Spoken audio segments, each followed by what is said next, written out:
காயத்ரி காயத்ரி, உனக்கு நான் உன் வாழ்க்கையை நான் கெடுத்துட்டேம்மா, தப்பான ஒருத்தனுக்கு கல்யாணத்தை பண்ணி வச்சு உன் வாழ்க்கையை சீரழிச்சிட்டேம்மா அப்படின்னு அன்னபூர்ணி சொல்கிறது சரியா தப்பாங்க? தப்பு தாங்க. ஏன்னா சிவா வாழ்க்கையும் அவங்க தானங்க கெடுத்தாங்க. இதே மாதிரி தான் சொன்னாங்க, உன் வாழ்க்கையை நான் கெடுத்துட்டேன்னு. இங்கிட்டு பைரவியிட்டையும் அதே வார்த்தை தான் சொல்லுவாங்க.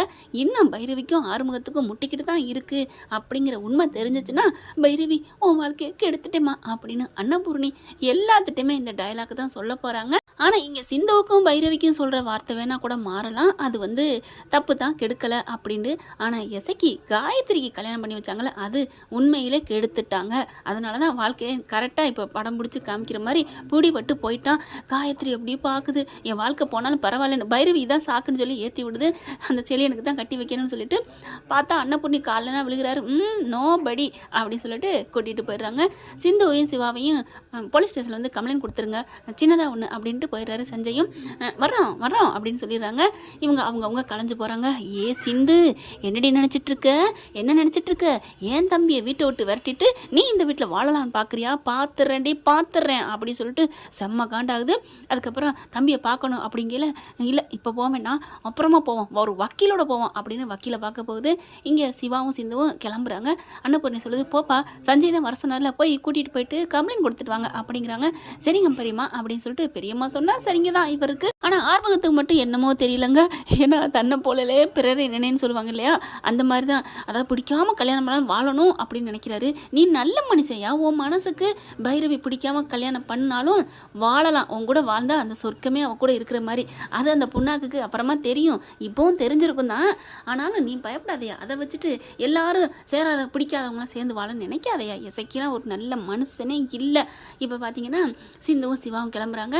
கூட்டிகிட்டு போயிட்டு வாப்பா அப்படிங்கிற ஆர்மு என்ன பண்ணுறாரு, கார் எடுத்துகிட்டு வேகமாக வராரு. சிந்து என்ன பண்ணுது, மச்சான் அப்படிங்கிறாங்க. என்ன அப்படின்னு தலையை ஆட்டுது. என்னம்மா கார் வேணாம், பைக்கு அப்படின்னு சொல்ல, பைக்கா, காரில் ஜாலியாக, காரில் யாராவது ஜாலியாக போக முடியுமா, பைக்கில் தானே. ஓ சாரிம்மா அப்படின்னு சொல்லிட்டு இப்போ என்ன பண்ணுறது, விடு நான் இருக்கேன் அப்படிங்கிற சிவா வராரு. ஆர்வம் வண்டி சாவி அப்படிங்கிற, இல்லைப்பா வண்டி சாவி எங்கே வச்சேன்னு தான் தெரியல, தோட்டத்தில் வச்சுட்டேன்னா என்னன்னு தெரியல, இந்தா இது பைக்கு சாவி எடுத்துகிட்டு வரேன், நீ அதில் போ. பைக்கா அப்படிங்கிற சிந்து உடனே, என்ன பைக்கான்னா, பைக்கு தான், டக்குன்னு சந்தில் புந்தில் சிந்து பாடிட்டு போயிட்டே இருக்கலாம். ஓ உன் பேர் வர்றதுனால சிந்தா அப்படின்னு சொல்ல, சும்மா இருங்க அப்படின்னு சொல்லிட்டு, டாக்டர் இப்படி தான், நீ போய் எடுத்துகிட்டு வா மச்சான் அப்படின்னு சொல்ல ஆர்வம் உள்ளே போகிறாங்க. போயிட்டு சாவி எடுத்துகிட்டு வர மகா பார்க்குது, அன்னபூர்ணி பார்க்குது. என்னடா, இல்லை வண்டி சாவி கொடுக்க வந்தேன், எடுத்துகிட்டு போக வந்தேன் அப்படின்னு சொல்ல, சரி அப்படின்னு சொல்லிடுறாங்க. ஏன்னா வண்டி சாவினோட அவங்க காருன்னு நினச்சிக்கிச்சு. நீ கூட போயிட்டு வாப்பா அப்படி சொல்ல, நானுமா அவங்க கூடவா, ஆமாடா, அட போமா அப்படின்னு சொல்லிட்டு பார்க்குறேன் அப்படின்னு வராங்க. இவங்க கூட நம்ம பொண்ணா பாவம் இல்லையா அப்படின்னு ஆர்வம் நினச்சிட்டு பைக் சாவியை கொடுக்குறாரு.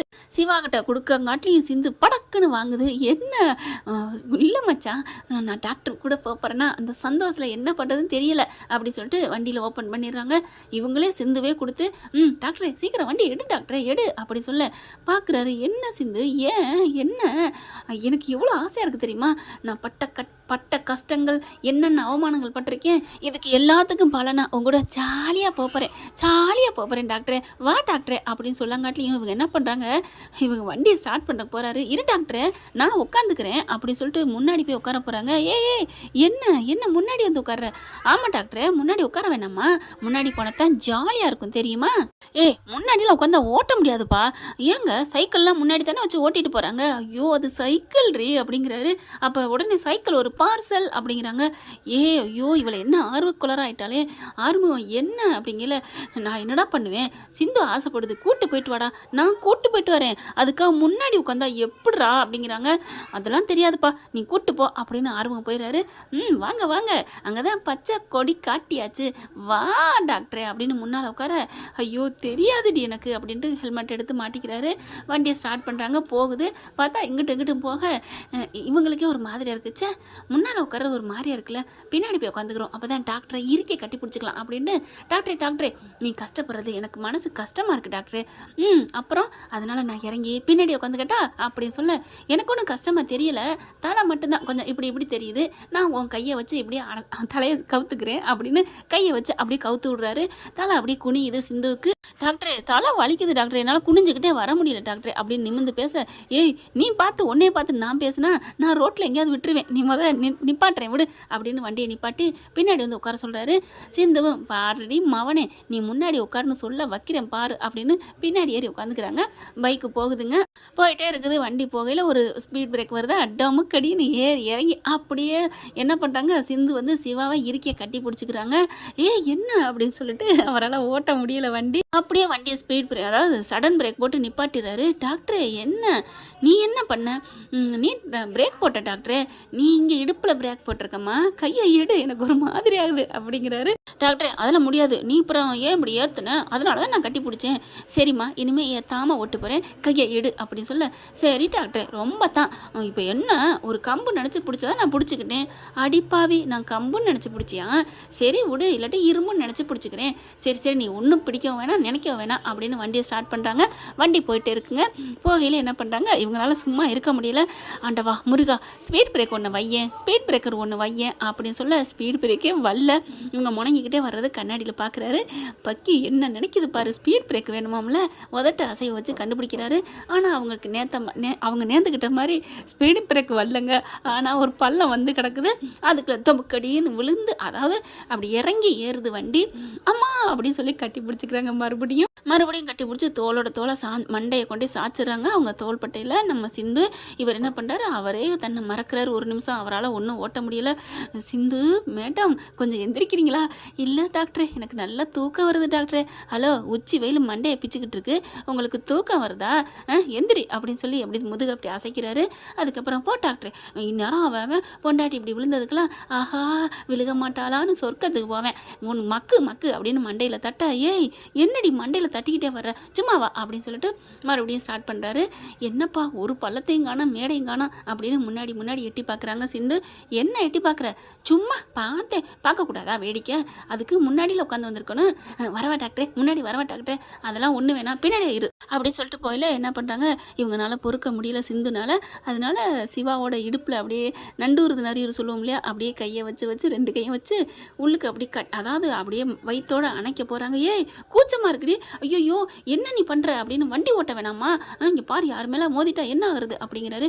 போ டாக்டர், எனக்கு கூசுதுடி. அப்போ கூசாமல் இருக்கணும்னா நான் இறுக்கி கட்டி பிடிச்சிக்கிறேன் அப்படின்னு இறுக்கி அப்படியே கட்டிக்கிறாங்க.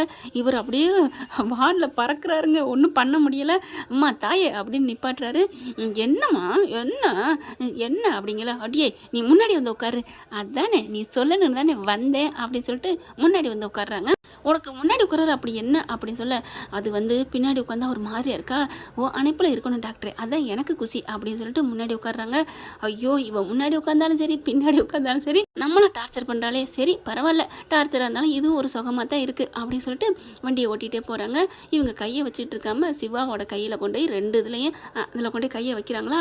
ஏய் நான் பிரேக் பிடிக்கணும், வண்டி ஆக்சிலேட்டர் கொடுக்கணும், நீ பாட்டுக்கு கையை வச்சா என்ன ஆகும், அதெல்லாம் நீ பார்த்துக்கிற டாக்டர், இவனை பற்றி எனக்கு தெரியாதா என்ன, நீ யார் டாக்டர் அப்படி ஊசியே நடுங்காமல் கரெக்டாக பார்த்து போடுறாள், நீ இதெல்லாம் உனக்கு என்ன, ஐயோ பேசாமல் வா அப்படி சொல்லிட்டு நொய்ங்காம அப்படின்னு சொல்லிட்டு போகிறாங்க. பார்க்குறாரு சிவா யோசனையில் வர, என்ன டாக்டர் யோசனையாக வர, இல்லை எப்போ ஸ்டேஷன் வரும்னு பார்த்துக்கிட்டே வர்றேன்.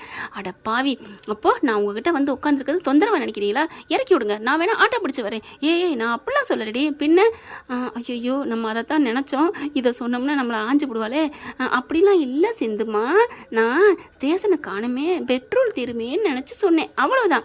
ஆஹாஹா பெட்ரோல் தீரும்னு கவலை பாருங்க, இந்த 2 லிட்டர் பெட்ரோல் அவங்களுக்கு தீருதோ கடை அடையுதோ அப்படி சொல்லிட்டு கண்ணத்தை பிடிச்சிக்கிள்றாங்க, மூக்கை பிடிச்சி ஆட்டுறாங்க. ஏய் பச்சை பிள்ளையாடி நீ நோண்டிக்கிட்டே வர்ற, பேசாமல் வர்றியா இல்லையா அப்படின்னு சொல்லிட்டு மண்டையில் ஒரு நக்குன்னு ஒரு கொட்டுறாரு. என்ன கொட்டுறீங்க அப்படின்னு சொல்ல, ஆமாம் நீ அப்படித்தான் நடந்துக்கிற அப்படின்னு சொல்ல, டாக்டரே எனக்கு சூடாக பச்சி சாப்பிடணும் ஆசையாக இருக்குது டாக்டரே. ஆடிப்பாவி இந்த வெயிலுக்கு பச்சியா, அப்போ என்ன டாக்டர் சாப்பிட்லாம் அப்படிங்கிற. கரெக்டாக அங்கே பார்த்தீங்கன்னா ஜூஸ் கடை வருது. டாக்டர் எனக்கு ஜூஸ் குடிக்கணும்னு ஆசையாக இருக்குது டாக்டரே.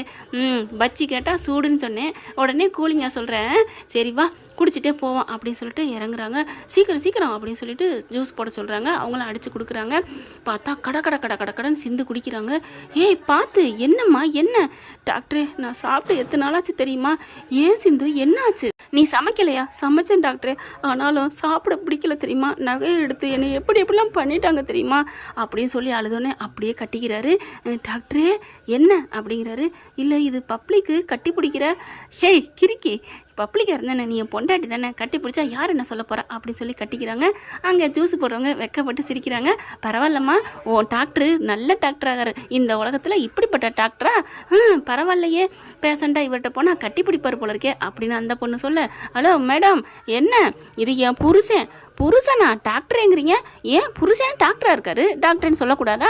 நாங்களாம் அத்தான் மச்சான் மாமான்னு சொல்லுவோம், நீ டாக்டரேன்னு சொல்கிறீங்களா, அதனால தான் கண்ணு சொன்னேன், நல்லா நாக்க தொங்க போட்டிருக்கீங்களா அப்படின்னு சொல்லிட்டு, சரி ஏன் டாக்டரே, எனக்கு ஒரு யோசனை, என்ன இனிமேல் நான் இன்னிலேருந்து மாமான்னு கூப்பிடட்டா அப்படின்னு சொல்ல, நீ எப்படி வேணாலும் கூப்பிடு, ஓ இஷ்டம் அப்படிங்கிறாரு சிவா.